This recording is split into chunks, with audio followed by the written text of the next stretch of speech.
I'm just like baffled at each of your takes. I really don't understand. Have you guys been living under a rock? Have you guys like been in mobile? Why is this like a Pikachu gasp moment?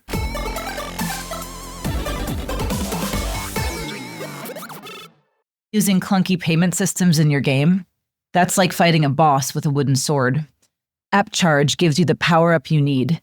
Seamless in-app purchases, global payments, and analytics that don't require a PhD. Monetize smarter, not harder. AppCharge, because your game deserves better loot. Attention app and game developers, are you ready to unlock the secrets behind the world's top-performing apps and games? With Sensor Tower, you get the ultimate competitive edge, whether it's breaking into new markets, fine-tuning your UA strategies, or boosting monetization. Dive into data like never before, track global trends across app stores, analyze market-leading in-app purchase and in-app ad strategies, and benchmark your performance with real-time insight. The best part, Sensor Tower doesn't just deliver data, it helps you turn it into action. With intuitive tools and expert analysis, it's everything you need to make smarter, faster decisions. Thousands of app and game studios, from indie creators to global giants, trust Sensor Tower to help them win. So why not you? Start your free trial today at sensortower.com. That is sensortower.com. Hello, everyone, and welcome to TWIG 342. I'm Jen Donahoe, play the marketing and publishing role on today's lovely podcast, which is only going to be three of us because Mishka apparently can't keep his electricity on. I mean, doesn't he know how to pay the bills, guys? He's in the third world. He's in Spain. The third world? Oh, God. Great. We will now get hate mail from all of our Spanish listeners. Yeah. All right, so why don't you introduce yourselves? Kress, go first. Eric Kress, strategy investing. Phil Black, monetization czar. Oh, welcome. All right. And no Mishka. Okay. So here's what we got going on today. Oh my God. So many articles on Sony suing Tencent.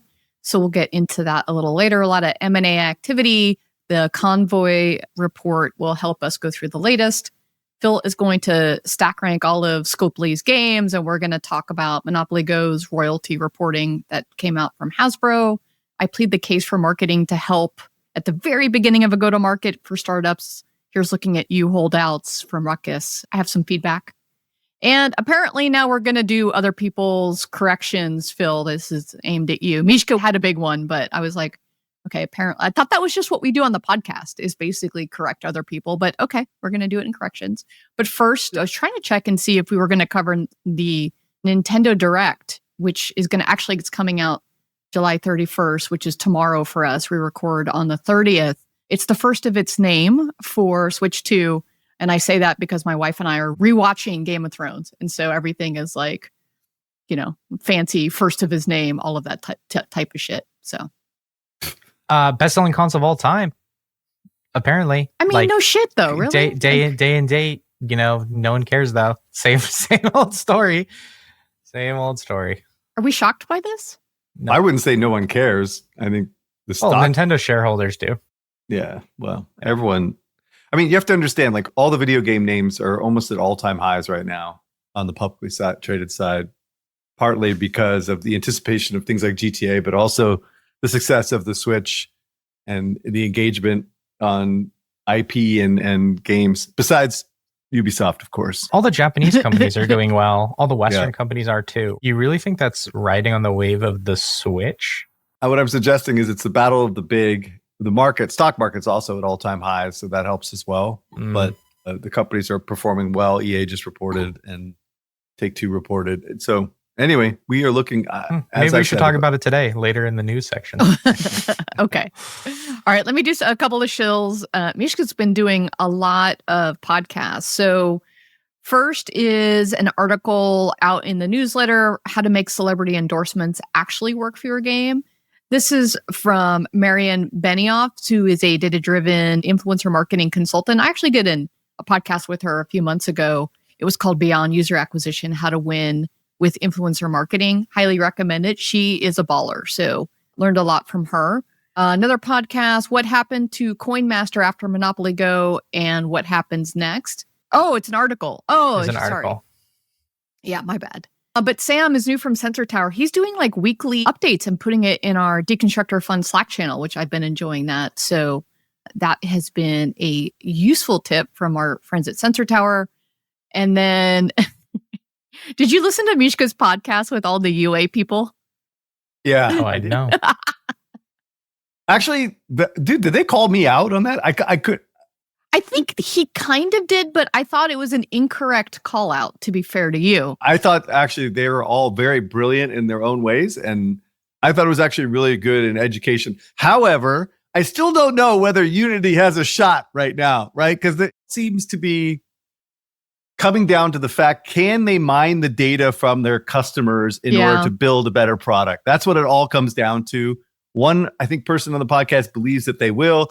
The others are very skeptical because they've actually, have dealt with Unity for a long time and they've been making this promise since the IPO. So it's like, I'm still at a loss. We'll get some indication, I guess, from their earnings call. Yeah, this is in reference to Vector, which is Unity's new service that goes up against Axon 2, which is the service from AppLovin. And so basically it was a bit of a love fest for AppLovin and them kind of describing why AppLovin is just crushing it in the UA front. I loved how they just steamrolled Mishka and it was the three guys just talking the whole time and Mishka in the background saying, you guys lost me. You lost me again. Yeah. So that was funny. It was pretty funny. But it was really, really informative. Like all three guys absolutely know their stuff. Yeah, they're all brilliant. Yeah, absolutely brilliant. And then what was this? Another article, The Truth About Startup Life. Oh, this was a podcast with Joseph Kim. Oh my God. This is hard to listen to, actually. It really was. So Joseph Kim, former Deconstructor of Fun, OG, I guess he was the original on the podcast with Mishka. He's always, been in and out of a universe here. And they kind of asked each other questions and went deeper into a little bit more of the personal side of things. And, one of the quotes is from crying alone in India to panic attacks at Gamescom. Both of them were sharing their mental health challenges, I think. Any takeaways from that one, Cress? You've known JK the longest. I think JK is a very interesting person. And he's gone through hell and back with this startup in India. So I hope he gets his game out. I hope he has some success. But it has been labor of love. It's been painful. Yeah, he reminds me of those movies where you got the religious people who are like flogging themselves on the back. Yeah, exactly. Yeah. I think at one point he was like, I believe in suffering, I think was what he said. I was like, okay. I don't think he's wrong. I think there's something to it. Lessons not learned in blood are easily forgotten. There's a rhyme to it. Angela Duckworth has this book called Grit. It's the psychology of like what makes people really successful. And I think that there is a way you can do these things without completely going into the suffering mode. I think you can. Anyway, I felt bad for him when he's like, I haven't talked to my child or my wife in a month. And that's where I was like, I don't think I can do that. Yeah. He sacrificed a lot. Let's say that. Yeah, absolutely. And there's no right or wrong way. All right. Gamescom parties. The heroic party is over 700 signups. Mishka says the best party, whiskey and water tasting, is at 180 signups, keeping it a little bit more intimate. I don't know if 180 is more intimate, but okay, Mishka. Follow the newsletter. If we haven't said this, go to deconstructorfun.com. You sign up, you get into the Slack, you get the newsletter, sign up there. Okay, final shill. Our YouTube channel. So our editor, Dom, has been doing God's work with all of the shorts. So he takes clips, he puts funny pictures with them. I see it all over, my YouTube when I'm at home trying to watch things. And my wife's like, why are you on our YouTube channel? And I'm like, oh, the algorithm. So if you're not in the mood for the full podcast, you can get clips on YouTube and hit that subscribe button and the like buttons because it really helps us out. It helps other people find us. All right, Phil, I'm going to throw it to you for your correction, not a correction. So many months ago, maybe even like years ago, we checked in on the world of like behavioral economics. A certain type of cancer, in my view. And two of the most prominent professors were under academic investigation. One of them, Francesca, out of Harvard, has, I believe she's now given up her case or she's been removed from Harvard, so she's donezo's. Dan still teaches at Duke, which I think it's crazy that he's had no repercussions. Again, these are psychologists, not economists. There's a lot of junk psychology that's come out, and one of them recently tried to use a justification for how much the U.S. economy has been, how much has been sacrificed due to addiction.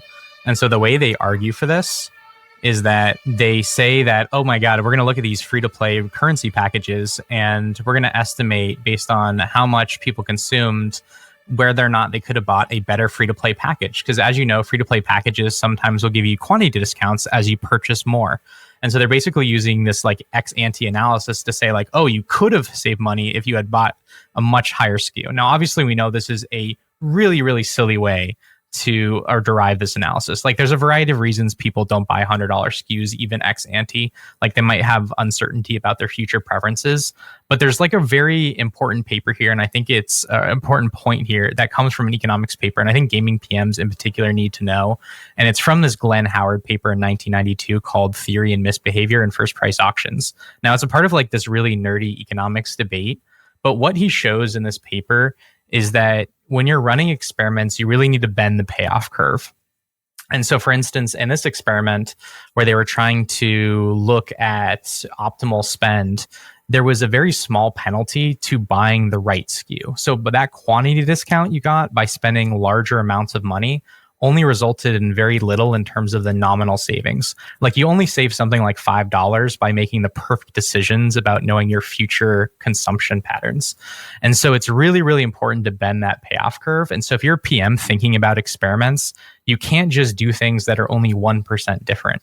You need to do things that are 20, 30, 40, 50% difference. You really need to bend that payoff curve when you're trying to measure or test the effect of something.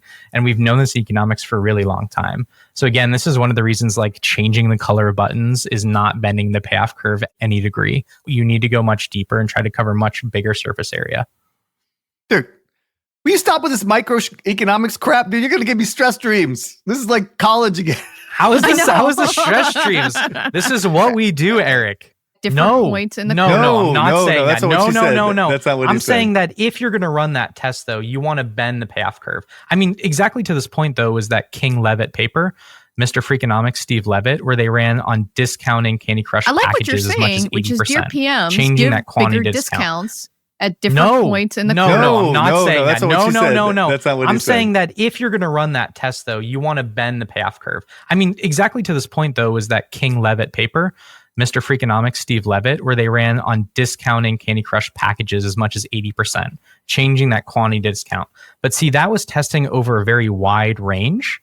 And so that is where you're likely to get bigger effects. That's really testing the effect of something rather than this 1, 2, 3% change. You really want to bend that payoff curve. I don't know what you mean when you say bend the payoff curve then. So like for exactly as you mentioned, though, like if you want to offer these really big quantity discounts, you're really bending the payoff curve. You're really changing the cost benefit analysis of, let's say, buying a $100 SKU versus buying a $1 SKU, because I'm going to need to consume the currency that's in that $100 SKU. So I need to understand my future playing patterns to do that. So I feel like Candy Crush, I buy a bunch of gold bars and I consume those gold bars at a certain rate. It may take me 30 days to get rid of that $100 I spent. And I say get rid of, but just consume it before I re-up. I'm signing up. I'm expecting that I'm going to spend that much time in the game. So I have to project my future time horizon. And so if you bend that payoff curve, if you make it a really big discount to spending $100, that's really bending the payoff curve to see whether or not there's an effect here, rather than just saying, oh, we're going to test like changing the quantity discount on the $100 SKU 1 or 2%. Really crank it. Why is that not what I said, which is give a bigger discount for the bigger purchases that you might have? I'm just not necessarily saying I don't know if that's the right answer, but that's at least how I would test the theory. I'm more into the methodology here rather than the conclusion. All right. Fine. Got it. Okay. All right. I guess Candy Crush is launching an official dessert cookbook. Candy Crush is bringing its candy-coated world to the kitchen with an official dessert cookbook. Tasty, the official Candy Crush dessert book, launches on October 7th and is now available for pre-order on Amazon. And you, of course, said... Transmedia at its finest, dude. They have exhausted every single angle at this point. Like, this is... Come on. I mean, this is ridiculous, right? Like... Go ahead. Well, and then I, of course, was like, I did this.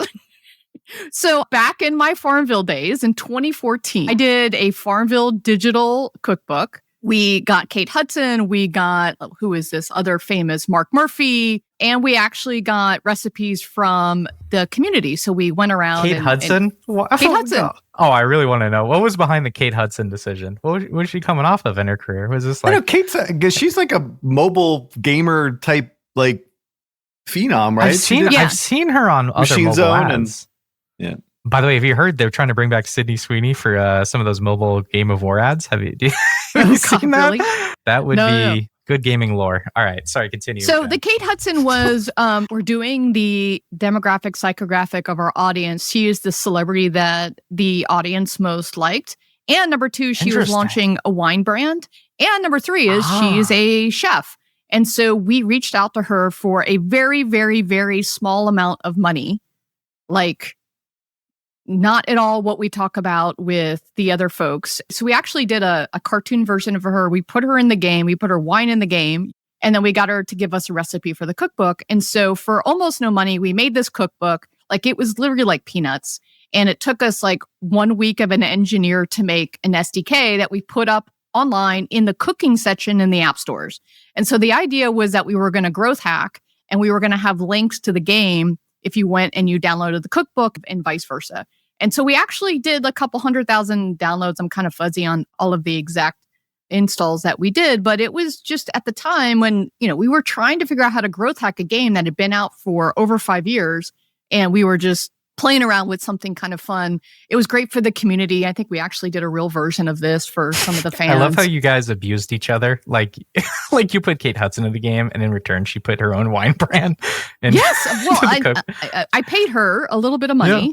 Because whenever you do a celebrity sponsorship, you do have to actually pay them some money. But it's nothing like the collabs in this day and age, which is, millions of dollars. Yeah. So what was the quantifiable return on ad spend on this one? Well, because we were able to get, for almost no money, hundreds of top of funnel. Like, anybody that hadn't downloaded Candy Crush, they were fucking loading Candy Crush up after this fucking bullshit, right? Come on. I'm telling you, we got hundreds of thousands of installs we attributed to the cooking app. Yeah, and they probably drove like literally negative revenue at this point. I disagree with that, but there you go. So anyway, Mishka was shitting on me as well. All I can say is, like, when you get to the end of the life cycle, you will start to try anything in the growth hacking. And I was proud of us for spending almost money to pull that off. Anyway, all right, let's talk about the Convoy report and how private equity is taking over everything. Oh my God. I read Mishka's notes on this and I just kind of throw up in my mouth a little bit. All right. So the Convoy report came out, and I'll be honest, these guys usually are much more timely than this because this is through the end of June. It's like a month later. I think something happened. I actually reached out to them because I wanted to cover this because I think they do a really, really good job of summarizing the market. Although for this time, they didn't do dollar M&A for some reason. But anyway, the first chart basically shows actual and projected revenue from the gaming market, basically suggesting that the market is almost half of the market growth that we've seen over the last, 20 years, which is kind of the situation that we're in is on a macro level. The challenges that we're seeing in the gaming space in general is that revenue growth is declined precipitously after IDFA and just level maturity of both console and mobile. So this is like really, really important dynamic. And so he does a good job of articulating that. This is 0%. Like real growth, factor in inflation, this is 0. This is stagflation. Yeah, but you could probably say that for the 5.6%, right? I don't know exactly what time horizon that 5.6%. Yeah, it actually, that is actually a little bit low. It should be much higher than that, to be honest. Because I think it should be in the 10% range. I think he's going from 2020 to 20. That's still flat. It's a flat industry, basically. On a real since 2020, 2001. Well, even on like forward-looking basis from 2025 to 2030, once you factor in inflation, flat. That's flat. I mean, that's like not good. Like that's the headline, like gaming flat. Yeah, exactly. But we've had the revolution of rising expectations in this industry for so long. So long we've had that. I was talking to someone yesterday about this. It's like, the majority of people in the industry have come in during mobile, right? Yeah. Like gaming was very, very small when it was just PC console, right? We did, right? All of us, right? Didn't all of us come in through mobile too? Not me. No, I would. Oh, okay. We were way before OGs. Yeah. Anyway, So everyone's been in this environment that's been growing at 10 to 15 to 20% a year for the last decade or 15 years, and we are just not in that spot anymore. And that is a different environment for gaming. So this, again, Convoy does a really good job of articulating that. And so because of this, interest from the VC community has declined to basically almost nothing. So funding is down to an all-time low. Right? On early stage and growth for that matter. Like this is like a crazy low number in Q2. Q1 didn't look too bad. It looked like things were coming up a little bit. And I bet that had to do with a lot of the investments that were going on in Turkey. But this is a low fucking number. Right? Yeah. And this is not even like 2023 and 2024 weren't great. It's 2021 and 2022 where things were fucking through the moon, right? Like this is on a low base, So I guess the only good news here is that we hopefully only can go up from here, but I don't know. The funding environment is tough, as everyone said. So this guy does a good job of articulating that. You really need to think about what the time series is here. So it is true, like looking quarter over quarter, it looks really bad. It looks the worst on record, honestly, that I see on this chart, but you're still only looking until, from 2023. We have 2022 and 2021 here, but I mean, part of the other pattern is VC investing is still relatively new into games, right? Like, I mean, we're thinking about like 20-year time horizons. Where do we fit it in that context rather than just this blip quarter over quarter? Okay, look, the chart says 2021 was the highest at 10 billion, right? 2022 was 7 billion. 2023 was 2.3 billion. 2024 was 2 billion. Yep. And we're on track to 1 billion in 2025. So it's 1/10. I know, but you got to look at pre-pandemic. Like pre-pandemic, numbers, it grew like this. It was still growing up to spike at the pandemic. So this to me has been the mystery that I haven't seen answered, is why we had such poor retention coming out of the pandemic, like as an industry. Because people went outside. I understand this, but you're telling me we didn't get like jack fucking shit out of this? Like if you just draw the lines, we basically just like had this like accelerated period and then we were back to our long run growth curve. Well, it was basically back what I was saying back then was that VC investments in console PC never made sense to begin with, right? It's not the type of business for console PC, right? And on top of that, what we said back then was that mobile with IDFA, basically they cut them at the knees in terms of growth, or profitable growth anyway, when they removed the ability to target an attribute, right? So that growth was just completely just destroyed by Apple to some degree, right? Now we're in an improvement situation right now with basically, fingerprinting as a proxy, but like nonetheless, like that just destroyed like the growth vector. And so like VCs are looking at that like, dude, there's no investment that makes sense in the environment, right? Who says yes? Private equity. Oh, geez. Okay, so this private equity bullshit has got to stop. It's got to stop. 66%, Eric. Oh, yeah. Okay. Q1 what's 25 the base, to Phil? Q2 25. How many times have you said this shit to me? $691. So the fundamental problem with looking at private equity is it's so deal based. It's not a volume based. It's like this transaction size based. So you see these huge spikes, right? For these things because these big deals get done, but they're very, very, very, very specific. So private equity is not taking over venture capital in this space. There are not a lot of mature businesses that make sense for private equity. And private investments into a publicly traded company should not be included either. I don't think. I'll have to talk to him about that. But anyway, look, there's no there here that's not taking over. We continue to be in a very, very, very, very tough environment for funding, and anybody that's out there trying to raise money, and I've talked to many of them over the last few months, will tell you that very specifically. And we still haven't heard about what the fuck is happening with Believer, right? Oh, yeah. Yeah, like that. Supposedly they got saved, but I don't know, man. Like, I think it's easy. I just go to LinkedIn and see like if they have any open to work tags. I mean, it sounds morbid, but. And then on a positive side, the last chart was about the layoffs. On 2025, it looks like it's on track to be below the peak, which I think was 23. I think it's 2023. Yeah, makes sense. I mean, this is kind of getting an adjustment mode, reprioritization, et cetera, et cetera. All right, that's it. I mean, well, hold on. We got one for Blake and Mitch here. VC content, VC funding by category. Okay. It's saying- First of all, again, It's a This is subcategory. very- It's regional, but 79% of VC funding into again, gaming companies categorized as content, 21% into tech and platforms. yeah. Again, you What do can't you make make a of that? conclusion based upon a very small All right, fair enough, fair subset enough. of the investment side of it. But Yep. yeah, content is always king, right? I mean, look, I've been saying this a long time, but like investing in tech in gaming is a very, very tough thing because not many of those companies actually end up becoming profitable companies. They get acquired, maybe, right? But it's not like Unity and Epic have never made a fucking nickel on their engines, and they're ubiquitous, right? It's like it's a tough business. No tech company can seem to win in gaming, and yet no gaming company can seem to win in tech. We haven't acknowledged the mutual side of this.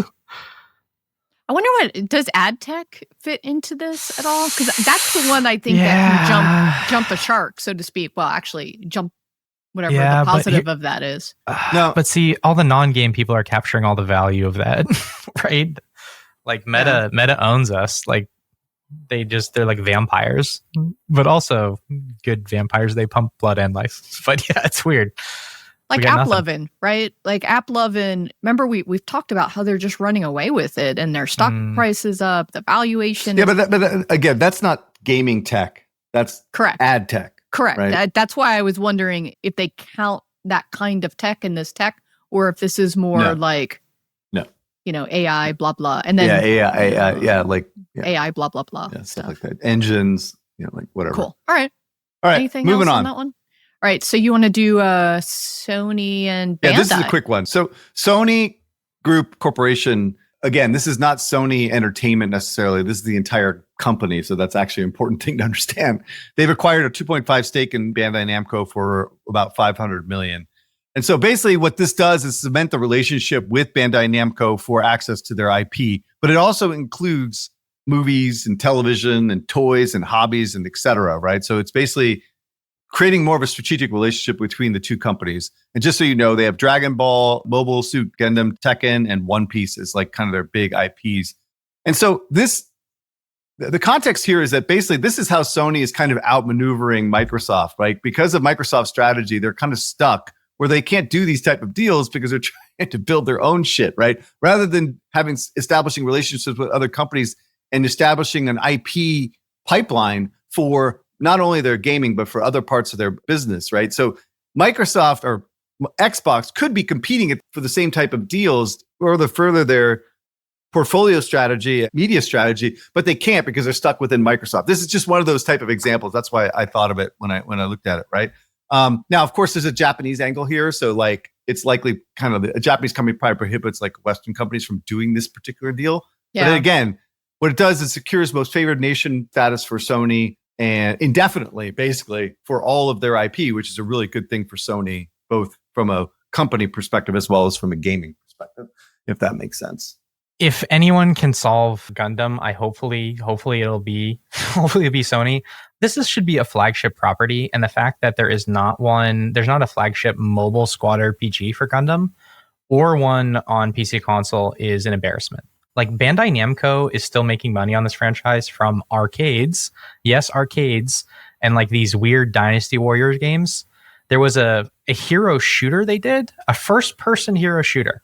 It's Gundam. You're in a mobile suit. You want to be third person. They did a Overwatch-style shooter. They've done this weird arcade card game. They did the Dynasty Warriors thing I mentioned. I mean, just like very strange approach to this franchise. Just, I will work on this for free. Just give me a call.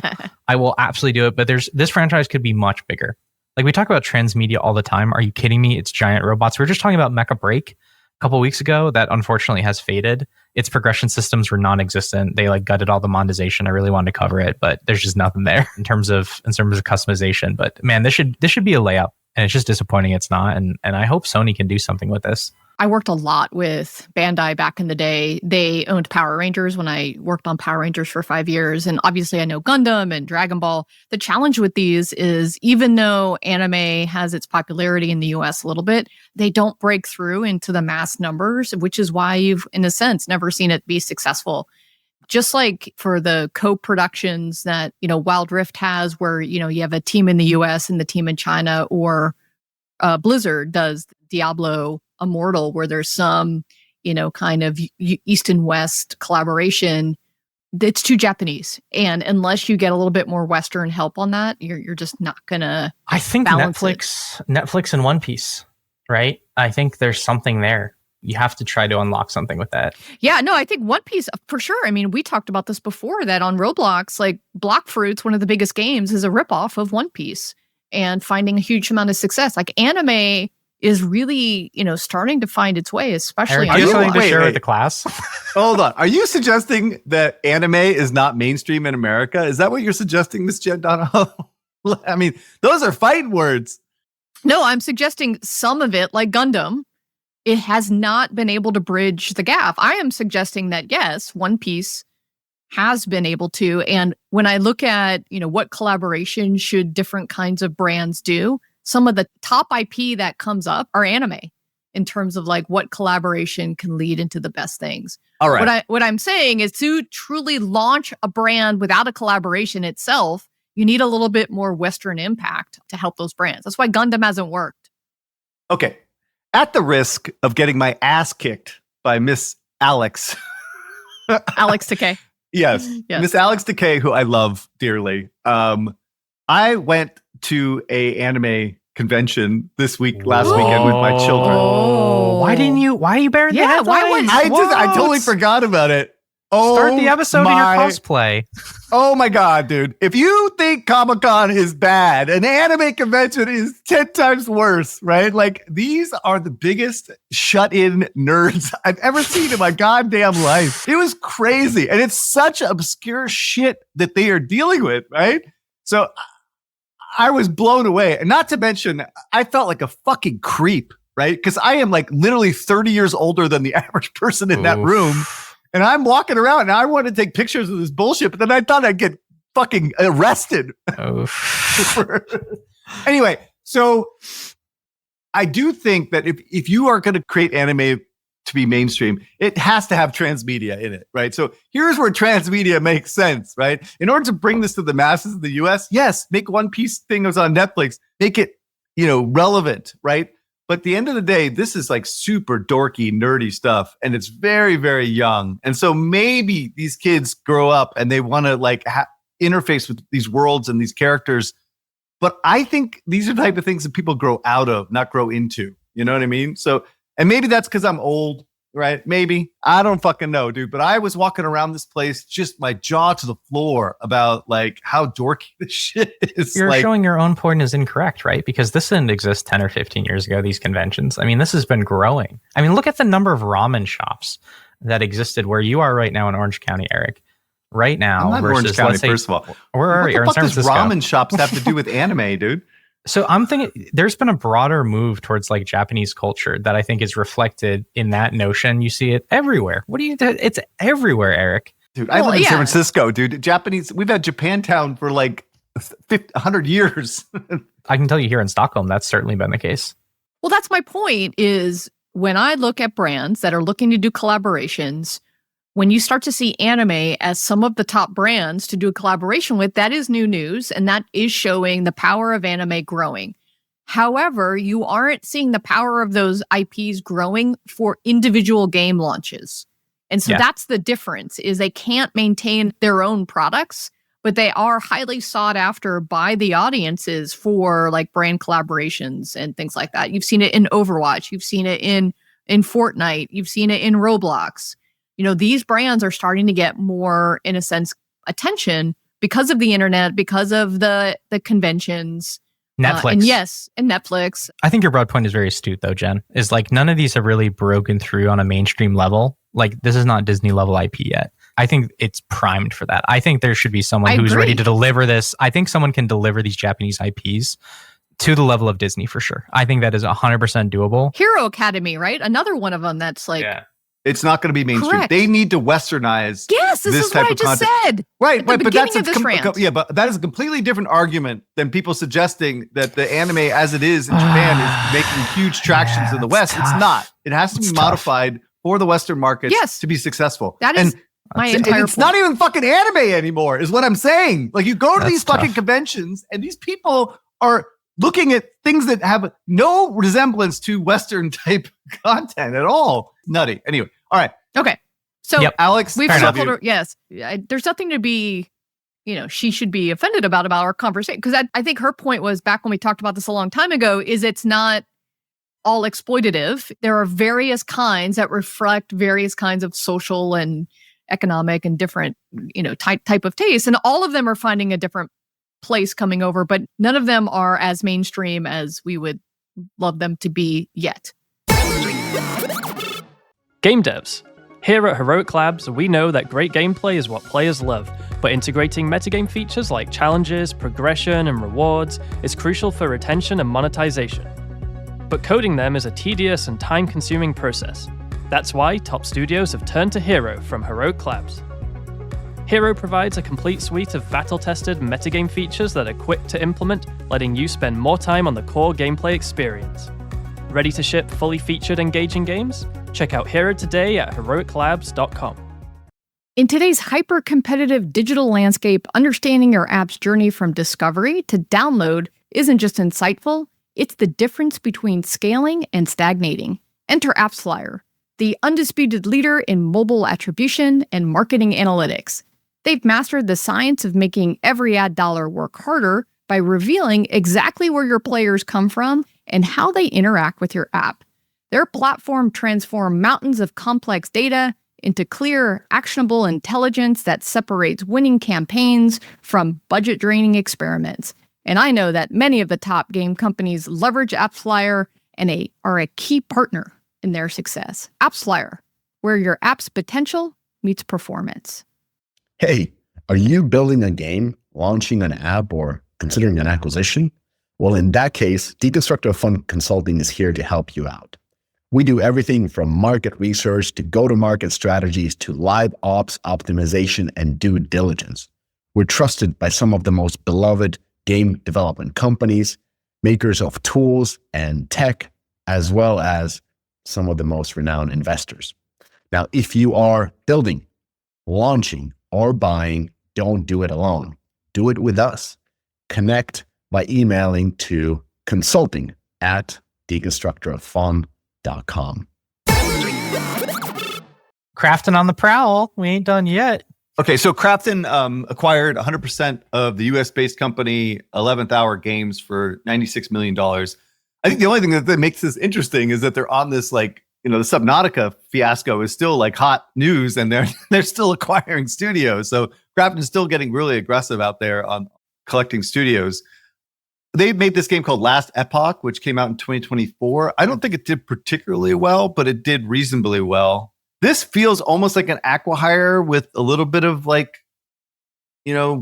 juice. Tencent was an early investment in this company, I believe. So anyway, I think this just creates another game team for them to build content for the West and East, I guess. It's interesting that they're doing deals. People are still wanting to work with Crafton, I guess. Not only that, great exit, 100 million. Cool to see exits like this. Not quite 100 million. I would have really liked to see the founders just push for the number. just for the headline. I can't get that shit done. But that was great. Not only that, this was a US-based company. And Eric, you always go back on, these Asian companies, we can't acquire them. They can seem to acquire us. But again, that's a benefit to us that they can acquire US-based companies. So again, we just got another $100 million from South Korea because they acquired a US company, which is awesome. Well, actually, that is not correct statement at all, right? Yes, it benefits the few, but now that they own more of our industry, that's not good either, right? It's not our industry. It's just capital flows, right? They still have maintained capital investment here in the United States with this developer. 11th Hour Games, maybe they're going to scale up and they're going to get even more access to capital. Did you just read that Tencent was starting to divest from some of the Western companies? I thought I saw a glimmer of that when I was doing my research, but did you guys see that? I don't know. I don't think Tencent's made any really aggressive moves. I mean, obviously NetEase and Netmarble are starting to divest everything, basically. Okay, news from Mobile Gamer Biz from our friend Mr. Neil Long about some money that Hasbro is earning from Monopoly Go, which is interesting in and of itself. They expect to earn Hasbro $14 million a month from the game through the end of fiscal year 2025, which I think gives you a nice sense of what life is like as a licensor, sitting back, earning the royalty fees. which is great for Hasbro. But this is also a chance for us to like just check back in on the Scopley portfolio. And due to my new Sensor Tower R package, which I didn't get to shill last week, check it out on GitHub, which I put together, I was able to pull all of Scopley's games, and we can kind of look at them year to date from 2023, 2024, and 2025. And this graph, when you look at their portfolio across their key titles, I think has a number of interesting stories about where Scopley has been. The first one that really jumps out at you is that they are down in nearly every single game and every single KPI. So top line revenue year to date from 2024 to 2025 is down 28%. Average MAU is down 24%, and downloads are down 34%. So even when we think about like ads and web shops, some of those usual arguments we hear, and those are nice, like those are nice margins to take, but that should be reflected in downloads and average MAU if it was compensating for that, because you would be bidding on UA at a consistent level, and we don't see that be the case here. LTVs would be higher. So the fact that we don't see that is troubling. The only franchise that has had any like meager amount of growth at scale is Pokemon Go at 2%, but Monopoly Go is down 36% year to date, year over year. So in 2024, they had made 1.1 billion by now, and in 2025, they've only made 700 million by now. It is also around 60 to 65% of the portfolio revenue. So like when this thing sneezes, Scopley's going to catch a cold. It's just the reality here. Pokemon Go is now suddenly the number 2 title in their portfolio at $250 million. I mean, that is basically their portfolio now. 92% of their revenue is Monopoly Go and Pokemon Go. Like everything else just became irrelevant. And so when you go through the portfolio, you look at like all these sore spots, these bets that you thought were going to pay out. Like Stumble Guys, remember they bought that from that small Finnish team? It's just declined. It's declined across every single KPI. It's a big ad game. It's a downward pointing arrow. Star Trek Fleet Command has really collapsed. That was really tough to watch here. It's only made $22 million up until now in 2025. In 2024, it had done $28 million. And a year before that, it was at $43 million. So it's not looking like it's in a great place. And again, I understand web shops, people on the PC SKU, but it's still, I'd expect to see more changes in MAU and downloads that'd be more consistent with that. You look at Garden Joy, you remember that? That was one of their acquisitions. I think it was Burlington Games. They gave them money. That hasn't really turned into anything. Scrabble Go, it felt like that was a layup, right? We're going after the Zynga property, right? Like we're going to go after that with the Scrabble franchise. I mean, that sounds like a layup that didn't end up turning into anything. Yeah, don't get me started. Right? Scrabble has never been able to beat Words with Friends, sadly, as somebody who made the original OG Scrabble game. Yeah, Scrabble's a tough one. And from what I understand, like they tried to scale Strike Force and it really didn't play the way they expected it to. And it's really hit all-time lows. The franchise is really struggling right now. It's still their number 3 game, surprisingly. And just one last shout out to Yahtzee with Buddies, Walter, the CEO's favorite game of all time, which continues to deliver like steady revenue, like 24 million. Like, what is it going to do? Maybe 50 million on IAP this year? You add in ad revenue. That's wow. Those 60-year-old women in Iowa playing these casual games there's always more of them. Yeah. And it's the best argument for pay to win that's ever been made is in Yahtzee with Buddies, a formula that goes like under examined. You literally just buy bonus rolls. You're literally buying win percentage. Yeah. Yeah. Same thing for match 3 games. But this is also PvP. You be playing against other people. Technically you are as well in match 3 games. Nope. It's a PvE environment. Nope. Sorry, Jen. I do. I'm in all kinds of clan team battles. Sure, there's lava quests, there's meta layers. Sure, but all that's usually bots too at this point. No, I got it. Okay, I have a few comments. One, the only adjustment I would make to this is likely they're thinking of it, Pokemon Go is incremental revenue for this year because it's inorganic growth, right? Because it's an acquisition. So in that way, they can say to their Saudi, overlords that the business isn't as bad as you're suggesting, right? Does that make sense, Phil? Yeah, you can just say, we bought a revenue stream and then we add it to the money and we make more money. See? Happy. Yeah, exactly. That's not a very compelling argument. I know, but that's what inorganic growth means, really, right? Yep. So the other part of this is that people are kind of blowing this thing up is that Hasbro suggested that they're making basically equal royalties for this year, 14 million a month, right, for the rest of the year, suggesting that they're kind of like stable revenue on Monopoly Go. That is not the case, right? Monopoly Go is down significantly despite the success on the stores outside of the app stores, but they are likely more profitable because they're spending far less money on UA. And that's why the royalty for Hasbro can be at the same range for the rest of the year.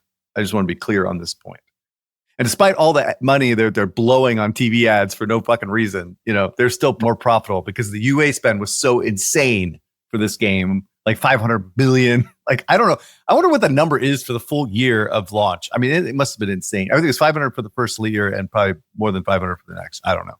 Yeah. Once that UA spend became unprofitable, they spent less, right? And so I likely that Hasbro is making money on the margin, not necessarily on the revenue per se. So there we go. But overall, I think they need to buy more product or make more product, one of the two, right? Like keep the growth going, the story going. I mean, Monopoly Go is so huge that like it is really, really hard to grow from that level, right? So. Yeah, I mean, we are seeing just a change in tactics based off of the life cycle. It kind of goes back to the beginning of our chat when I was talking about Farmville. When you're on a game that's been out for multiple years, you start to have to change your tactics. And so what they're doing is, trying to maintain their existing players, trying to launch new features and events to keep everyone inside the game so they don't have to keep acquiring new people. And they're trying to move their spenders to the Tycoon Club web shop, which, I don't know if you've done it, is a very seamless experience inside of the app where you get loyalty reward points for spending through that version of the web shop and not the main one. And I think, we all know that we've heard between 20 and 50% of purchases have been moving to web shops, depending on the game. We don't know what it is on Monopoly Go. It does seem like it's starting to edge up to be kind of a higher percentage of that. I think a lot of it, Crest, to your point, is that they used to have to do marketing deductions depending on UA spend, right? And so to your point, if UA spend is coming down, they are spending on TV and other places that's not going to be to the same amount, then those deductions go down, which could also mean more margin for Hasbro. So I agree with you. Likely that is starting to be the case, that you're getting more margin on the web shops. There's less UA to take a deduction on. And, so that I think that's part of the answer. Their effective rate's going up. Their Correct. effective royalty rate is going up. Yeah, I'm agreeing with you on that point. And then for the next thing for you to shit on, they've started their next kind of TV. And by the way, when their TV campaigns aren't necessarily TV campaigns, they're 360 marketing campaigns that happen to have a TV spot. But a majority of this is building new UA creative that goes out on traditional UA channels. As a reminder, what they've told me, what Ben said, is that for the last campaign, 9 of the 10 top creatives 6 months later were from these type of experiences. And so it's a way to get brand new refresh creative to try to get a new audience. They're doing a 90s sitcom theme, which it tells you who the consumer is. It's people who have nostalgia for 90s. So anyway, that's my wrap up on Monopoly. Awesome. We have a major piece of news from Andrew Wilson himself. He now gives a shit about mobile. No, he didn't say that. All right, let's talk about EA's quarterly earnings before we break it down. They reported their net bookings by platform. To be honest with you, there's nothing too exciting here. It just kind of I don't know where the stock price is really coming from, Eric. I mean, is there any deeper insight here? Their actual numbers here in terms of net bookings by platform looks uninspiring. It looks marginal at best. At the end of the day, like they've been just basically banking on FIFA for like the last decade, right? That's the only thing that's been a good story for them. Obviously, college football did really well. Back. Yep. Yeah. We were talking about that dual SKU that made a shit ton of money. Like the SKU itself was one of the top selling, like not just the individual games, but the dual SKU. But there was another big bright spot, and it was EA Sports FC Mobile Soccer. It's up in terms of downloads and revenue. They've been running this product forever. They do the seasonal updates, if you remember, which is why we have a time series from Sensor Tower that stretches all the way back to 2017. You can really, really clock the different eras of EA through this. And it is reaching all-time highs. I mean, don't get me wrong, there are some highs in January 2023, but it's steady state in terms of downloads and revenue. I've never been healthier. It's doing around, it looks like 20 million. Looks like 20 million a month, which is extremely healthy. And Andrew Wilson says it had over 50 million installs, and its DAU growth year over year was impressive, underscoring their ability to scale live content effectively.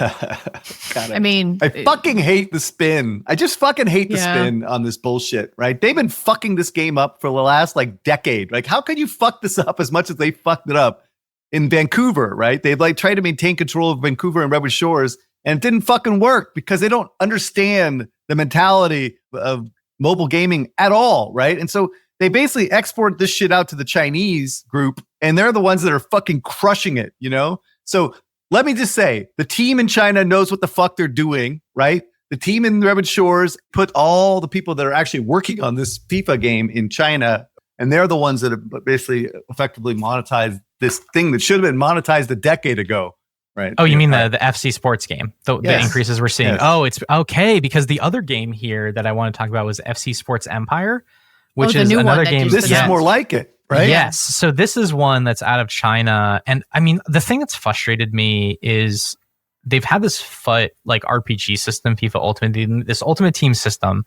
and they haven't really scaled it outside of this framework. Like there's no reason you can't build builder games or squad RPGs or a million different things with kind of this framework, or even just literally using the FUT marketplace as like a centerpiece. This really could have been Web3 before Web3. And so this Sports FC is building the normal free-to-play builder mechanics around that FUT process. So if you look at the screenshot here, you're like building your club store, you have a quest system, you have a power score, you have characters that you're collecting, just like in the squad RPG, you're training them up. Like it's basically the normal FUT experience, but without the real-time aspect, which I think there's a massive opportunity to capitalize on. I'm just surprised they haven't done it sooner. From what I understand from talking with someone is that this game is about to get canned, which would like break my heart, especially if like the mobile game is doing really well. I don't know why you would poo-poo the spinoffs. I thought this was the right direction for the franchise. Like, how else are they going to grow? What is left? Like, they got Battlefield to squeeze more out of. They tried to squeeze out of Apex and it blew up in their face. Like, what is left? Yeah. First of all, these guys have not executed at all, right? In terms of outside of sports franchises, right? And Apex did really well for a while, but that's kind of fallen off the. So they've been living on sports and primarily FIFA, and that's why the stock took a big hit because FIFA was down last year because of some snafu with the game development. Anyway, that seems to be solved and fixed, and they seem to be fine on that. What I think people are hoping for is Battlefield, right? Battlefield is supposedly going to be like to save them and to get them into the shooter category with a live service. And I think people are starting to expect that to be something that's incremental for them, not only for this year, but for next year and the year after, et cetera, et cetera. So it all kind of hinges on this performance. And so what they're bidding the stock up in anticipation of this, and if it falters in any way, the stock's going right back down. Right? So it's like this is like the game that people are playing. So this is all basically Battlefield expectations is what's driving the stock price. Right. And they do have a pipeline of products in theory. I mean, they canceled a few things, but they have some things that are coming as well. But I think it's basically anticipation of Battlefield, and the fact, the Battlefield, like the revealed stuff that we talked about last week did pretty well. I think people are kind of excited. They have a good window right now with Call of Duty kind of flailing. So yeah. That's it. I thought it was actually, I didn't watch the trailer before we recorded. I know it wasn't a gameplay trailer, but they did a really nice job on like, this game is about destructible environments. If you're going to have a USP come through in a non-gameplay trailer, I thought they did a pretty good job of that. Land, sea, air. I was like, oh, I kind of actually want to play Battlefield has never been bad at trailers. I will say that. They have mastered, go back and watch the trailers. Some of the best trailer counts. Battlefield 1's trailer, even 2042. I concur with this. I mean, if there's one thing that Laura Miele knows how to do is have a marketing team that makes great shit. And so I was not surprised to see that. I hope that the gameplay measures up to it. And then, so Phil, I just wanted to say on management, and so I've been doing a little bit of deep dive into sports and the subcategories of sports. The management aspect of sports, especially with football, is one of the smallest categories. It's not necessarily like a global play pattern. Germans love it, but it tends to not be like a mass market opportunity in a little bit more niche. And I mean, look at fantasy sports. Fantasy sports does multi-billions. I think it depends on what you're including the TAM number. The management of how you're describing it, I'm going to build my stadium and my team and those things versus like real life, minute to minute, I'm following a team that are real life players. So management, it means two different things in that world. Like fantasy sports is one thing, you're right, versus management which is another thing, which is what I've been checking into. Now, the thing that I think is interesting, Cress, if both games are being managed out of China, this kind of goes against we should have the franchise teams manage the mobile SKU versus a centralized mobile team. So now it's like, okay, now it's option 3 or option C, which is we're going to start sending things to China to manage. So that seems interesting. I didn't realize that. No, I mean, I've said this a million times. Like the fact that they're trying to have the teams manage the mobile SKUs internally makes no sense. It never made sense. Yeah, they should have. Absolutely. But I think this is an extension of the idea of having standalone mobile teams managing the mobile games, right? If you have a team in China that's doing all the work. Fuck Vancouver, right? Like keep making FIFA. You guys are great, but don't mess with the mobile game, right? Period. Yeah. Do you know where this game is being made? The one It's China. Is dying? Empire is China. Is it really? Yes. By the way, all use of FIFA in this conversation should be relayed to EA FC Mobile. Is FIFA Online China as well? The free-to-play PC SKU? Yeah, historically. Yeah. Was it China or was it? Yes. For years, like even back when I was there. Anyway, all right. What else we got? So the other big news this week that got a lot of press for some reason is Sony is suing Tencent over the shameless Horizon knockoff called Light of Motoram. Light of Motoram? Whatever. The similarities are pretty egregious. I have to admit, like on the surface, right? So basically, Sony's allegations is that Tencent, I think was in the bidding for Horizon mobile spinoff in 2024, but ultimately, I want to say NetEase got the deal, but I can't remember. But someone else got it, right? But they've come out with this similar concept called Light of Motoram. They said they're specifically copying the protagonist design, robotic animal creatures, tribal sci-fi aesthetic, logo, font, and marketing, right? Which all of, I think, is actually kind of true, right? I mean, just by looking at it, right? You can see that, right? And that's kind of creating confusion with the customers, and they claim willful infringement, et cetera, et cetera, et cetera. All right. So my take on this is it's really, really, really hard to protect game mechanics and ideas and theme even. Like that's almost impossible to do that, right? And unless you can prove that they actually explicitly copied the design or the code, et cetera. Like I think it's going to be really, really, really hard. And that clearly did not happen, it seems, anyway, in this space, in this thing. Also, Tencent really can argue that they have added systems and a survival element to make it distinct from a gameplay perspective, which I think is also true. And then the other thing is that international enforcement is almost impossible on this. So even if they were successful, they may be able to block it in Japan and maybe the US. I guess they're doing a lawsuit in the US, but that does not necessarily that would block it in the China release at all, right? So anyway, it feels to me like what's going to happen is they're just going to make modifications of some case, make it similar, but not that similar. But it's much to do about nothing, in my opinion, anyway. This is kind of similar to the PUBG versus NetEase, but not really. But if you remember, NetEase mobile games, Rules of Survival and Knives Out, basically copied PUBG's marketing materials or content in the game, right? They created similar maps and similar items like frying pans as weapons, etc. And all the marketing that they did kind of piggybacked on the success of what PUBG did, and they got sued. And what happened is they basically settled it with some alterations. And this could be an outcome for this. This is a little bit different because it was more like a marketing, like live ops type thing. It's not a full game type thing. But ultimately, I don't think there's much of a case here, right? I don't think you can really argue that they're really copying much. It's going to be hard to enforce the ability for them to copy theme and art style even. So I don't know. Not in this business, but that's my take. I'm going to judge Judy this with you. I kind of agree with you. So we're actually looking, if you're watching us, a screenshot of the key art of Horizon and this new game. And it's like, holy shit, does this look the same way?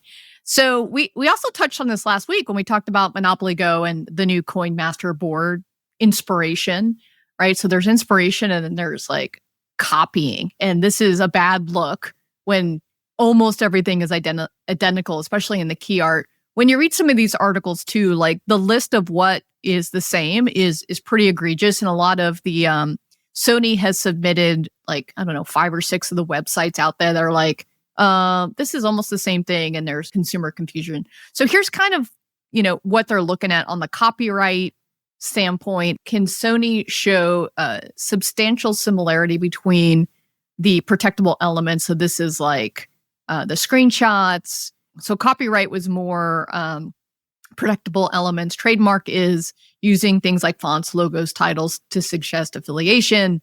And so that, for me, when you look at this key art, like that is total consumer confusion there. And so I think you're right, Chris, that there's probably going to be, in the US, where it, enforceable, there's going to be some alterations done to some of the, marketing materials. But, in terms of inside the game, all of those changes, sadly, because of international, there is not really international law, Tencent can get away with it. What was particularly shitty, I thought, is that Tencent went to Sony twice to license Horizon for this game. And Sony kept saying no. That's where I think it's like, oh man, like that's just really shitty. You're trying. Yeah, no, that's definitely shitty. I'm not like arguing it's not shitty. I just clear. Agree with you, right? But in terms of enforceable, you're right, yes, that I think in the US, they'll say you got to make a few changes, but that's going to be likely it if I had to put my Judge Judy crystal ball together. I'm just like baffled at each of your takes. I really don't understand. Have you guys been living under a rock? Have you guys like been in mobile? Why is this like a Pikachu gasp moment? This happens every single day in mobile, and we have like don't give two shits, which is sort of the point. Like you were talking about even mechanics being hard to copyright, Eric. We don't want them to be copyrighted. No, like we go back to like yeah, I know, right? We don't want a lot of these cases. Now, I think you can draw a line between mechanics, patents, and copyright for IP. I do think you can draw that line, but I still think even on the IP side, I mean, on mobile, there's basically no protection, and the market seems to be working fine. If they had a smoking gun where they had a person from Sony who made this game, brought over key art, and then leveraged that for inspiration, or a code would even be worse, right? That's a case that can be lost. Yeah, that's I mean, that's stealing. That's a different thing. Yeah, but like you theme and art style and characters and that's silliness, gameplay and all that stuff. There are elements of this from an IP protection. And by the way, as the IP holder, you have to enforce it. So like a long time ago when I was at Hasbro and I was on Transformers, we had a fan who their website was using all of our content, and their name of their website like used the word Transformers in it. And I had to go to this poor guy who was like our biggest supporter. And I'm like, I have to ask you to change the name of your website because you're using our Transformer trademark. And so we worked with him to come up with like a new name for him. But you have to enforce it as the IP holder, because if you don't, then they can take it away from you. I mean, that's, again, my little not law school knowledge of all of that, but that's what I had to do. Oh my God, that was like the worst call I had to make. Actually, that's not the worst call, but it was. All right, so the last thing I want to cover just really quickly is we have a friend of the pod who is part of the Ruckus team, and they have a new Steam page up for a game called The Holdouts. And so if you are a fan of like Borderlands or Gearbox folks, the Ruckus team is, I think, ex-Borderlands 3. And they are a AAA startup now. And what's cool about them is they want to stay small. They raised originally like 5.5 seed and a 19 million Series A. So not the crazy numbers that we normally hear. But what caught my eye when I saw that they finally put their Steam page up was that clearly they could benefit from a marketing person helping them out.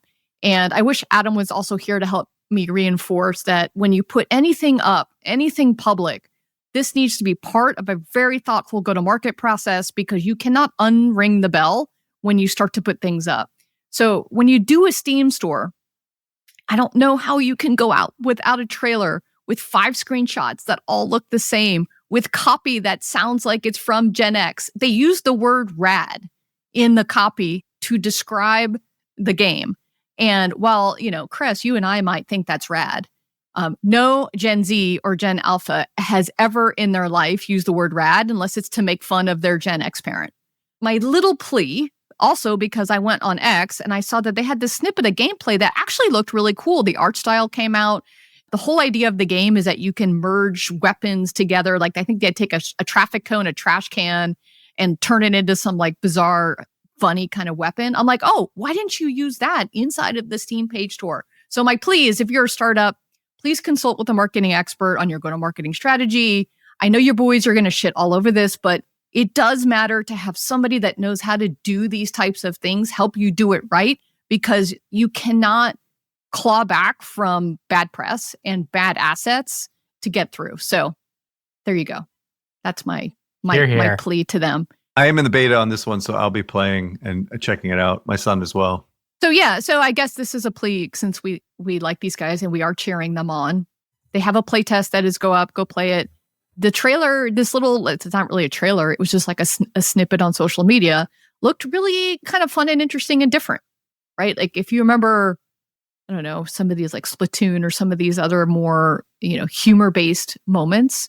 I like that they're doing something different. I guess in the world of shooters, Phil, you're always talking about like, how can we do something different? Is this like Splatoon meta? I know it felt very Splatoony, but like from a AAA developer, I guess, is what it felt like. Anyway. All right. And that's it. We will see you all next week. Later, Skater. You did it. You made it to the end of the episode. As a fan of the show, it would help us out if you'd subscribe and leave us a review on the podcast service of your choice. Those stars and likes, while a small action on your part, mean a lot to us and help to grow the show. More importantly, are you a member of the Deconstructor of Fun Slack group? If you have 5 years or more of games industry experience, go to deconstructoroffun.com/Slack and apply to join. Join the games industry best professional community filled with peers always willing to lend a hand, or subscribe to our newsletter to get all the latest insights from the Deconstructor of Fun content creators. Thanks for listening.